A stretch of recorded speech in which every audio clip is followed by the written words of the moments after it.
मनीष सिसोदिया की शराब घोटाले में जमानत तब मिली है जब राजधानी में विधानसभा चुनाव होने में सिर्फ 7 महीने का वक्त बचा है।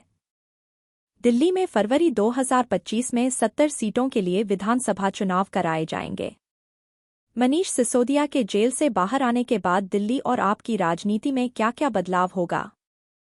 दिल्ली के पूर्व डिप्टी सीएम को सुप्रीम कोर्ट से जमानत मिलने के बाद से ही यह सवाल सुर्खियों में है। सिसोदिया की शराब घोटाले में जमानत तब मिली है जब राजधानी में विधानसभा चुनाव होने में सिर्फ 7 महीने का वक्त बचा है।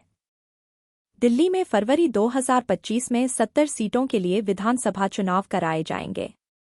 यहां पर आम आदमी पार्टी का मुख्य मुकाबला भारतीय जनता पार्टी से है। कांग्रेस भी चुनावी रण को त्रिकोणीय लड़ाई बनाने में जुटी हुई है। दिल्ली की राजनीति में आम आदमी पार्टी के नंबर 1 नेता अरविंद केजरीवाल और नंबर 2 मनीष सिसोदिया को माना जाता है। पिछले 4 महीने से दोनों ही नेता जेल में बंद थे। अब सिसोदिया को जमानत मिली है तो इसे आपके लिए संजीवनी के तौर पर देखा जा रहा है। इसकी 3 वजहें हैं। मनीष सिसोदिया अरविंद केजरीवाल की तरह ही लोगों के बीच के नेता हैं। अपने भाषणों से भीड़ जुटाने और लोगों में संदेश देने में माहिर हैं। 2013 में जब आपकी पहली सरकार बनी तो केजरीवाल ने अपने साथ सिसोदिया को डिप्टी सीएम बनाया। जेल जाने तक सिसोदिया डिप्टी सीएम रहे।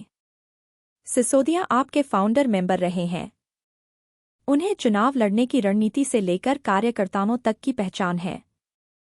इतना ही नहीं, दिल्ली में स्कूल को लेकर किए गए उनके कामों की भी तारीफ होती है। सिसोदिया ने जेल से बाहर निकलकर इसे ही मुद्दा बनाया है। सिसोदिया की जमानत ने फिर से दिल्ली की राजनीति को इमोशन पिच पर ला दिया है।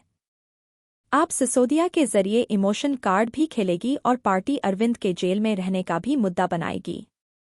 सिसोदिया ने कहा भी है कि पार्टी के कार्यकर्ता जाकर केजरीवाल के बारे में लोगों को बताएं। सवाल दिल्ली और आम आदमी पार्टी के भीतर के बदलाव को लेकर है। सिसोदिया जेल जाने से पहले दिल्ली के डिप्टी सीएम थे। उनके पास शिक्षा और आबकारी जैसे बड़े विभाग थे। ऐसे में सवाल उठ रहा है कि क्या वे फिर से डिप्टी सीएम बन सकते हैं? आप मुख्यालय में बोलते हुए सिसोदिया ने इसके संकेत भी दिए। उन्होंने कहा कि मेरी ऊर्जा खत्म करने के लिए जेल में डाला गया, लेकिन मैं दोगुनी ऊर्जा के साथ आपके बीच हूं। अब और ज्यादा स्कूल बनाए जाएंगे। इसकी चर्चा इसलिए भी हो रही है क्योंकि दिल्ली में अब से कुछ महीने बाद विधानसभा के चुनाव होने हैं। सिसोदिया डिप्टी सीएम बनेंगे या नहीं, इस पर आपकी तरफ से कुछ नहीं कहा गया है। इसकी वजह अरविंद केजरीवाल का जेल में होना है। डिप्टी सीएम या मंत्री मुख्यमंत्री की सिफारिश पर ही बनाया जा सकता है। जेल से इस आदेश का निकालना आसान नहीं है। इसके अलावा 2 और बदलाव की चर्चा हो रही है। आपके मुखिया अरविंद केजरीवाल अभी जेल में हैं। ऐसे में केजरीवाल की जगह पर अब मनीष सिसोदिया चुनावी कैंपेन की कमान संभाल सकते हैं। दिल्ली मुख्यालय में सिसोदिया ने एक कैंपेन की घोषणा भी की है। उन्होंने कहा कि गलीगली में तानाशाही भारत छोड़ो का नारा आपके कार्यकर्ता लगाएं।